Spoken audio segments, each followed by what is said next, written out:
আজকের রেসিপি নতুন আলু এবং সিম দিয়ে রুই মাছের পাতলা ঝোল। রান্নাটা দেখতে যেমন লোভনীয় হয়েছে, খেতে তেমনিও অনেক বেশি মজা ছিল। আসসালামু আলাইকুম ভাই বোনেরা, কেমন আছেন? আশা করি যে যার অবস্থানে বসে ভিডিওটা দেখছেন সবাই অনেক বেশি ভালো আছেন। আলহামদুলিল্লাহ, আমরাও বেশ ভালোই আছি। তাই রুই মাছগুলো আমি অফ ক্যামেরায় লবণ হলুদ মাখিয়ে নিয়েছিলাম। এখন আমি মাছগুলো ভেজে নিব। তো এক সাইড ভাজা হয়ে গেছে, এখন আমি অপর সাইড ভাজার জন্য মাছগুলোকে উল্টাইয়া দিব।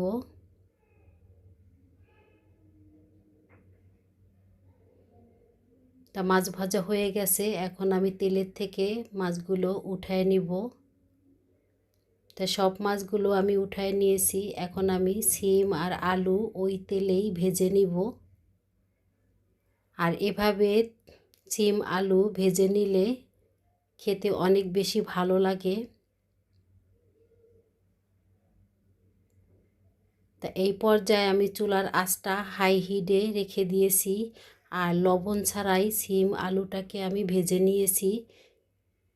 এখন আমি কড়াইতে দিয়ে দিলাম সাদা তেল, দিয়ে দিলাম পেঁয়াজ কুচি। তাই পেঁয়াজটাকে হালকা বাদামি করে ভেজে নিব।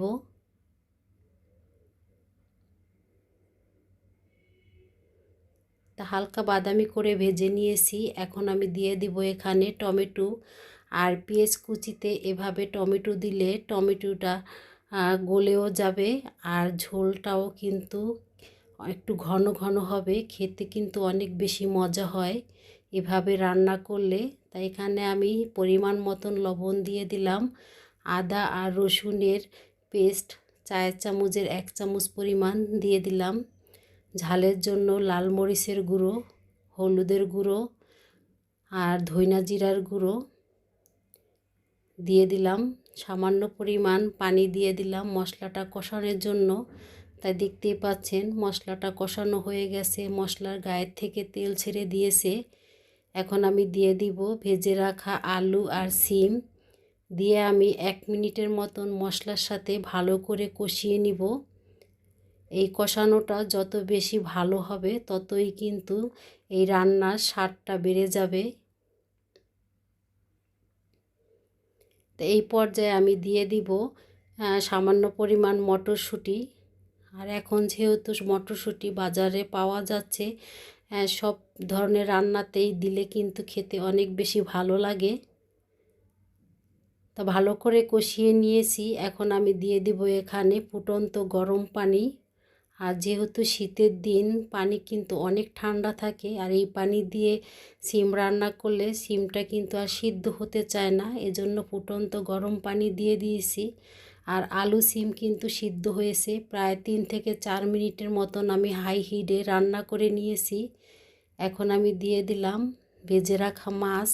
তাই এখানে আমি 4 পিস মাছ দিয়েছি আর 1 পিস মাছ ভাজা রেখে দিয়েছি ছেলের জন্য, কারণ ছেলে আবার তরকারিতে মাছ দেওয়ার পরে সেই মাছ আর খেতে চায় না, ও ভাজা মাছটা অনেক বেশি পছন্দ করে।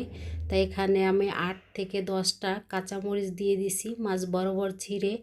আর এতে করে ঝাল হবে, আর সিম তরকারিতে কিন্তু একটু ঝাল হলে খেতে ভালো লাগে আমার কাছে। তাই এখানে আমি ধনিয়া পাতা দিয়ে দিলাম। আর শীতের তরকারিতে ধনিয়া পাতা দিলে কিন্তু খেতে অনেক বেশি মজা হয়। ভিডিও শেষ পর্যায়ে বলছি, যে সকল ভাই বোনেরা ভিডিওটা দেখতে দেখতে এই পর্যায়ে চলে আসছেন, প্লিজ ভাই বোনেরা একটা লাইক দিয়ে দিবেন। আশা করি আজকের রেসিপিটি আপনাদের কাছে ভালো লেগেছে। আর যদি ভালো লেগে থাকে চ্যানেলটি সাবস্ক্রাইব করে থেকে যেতে পারেন।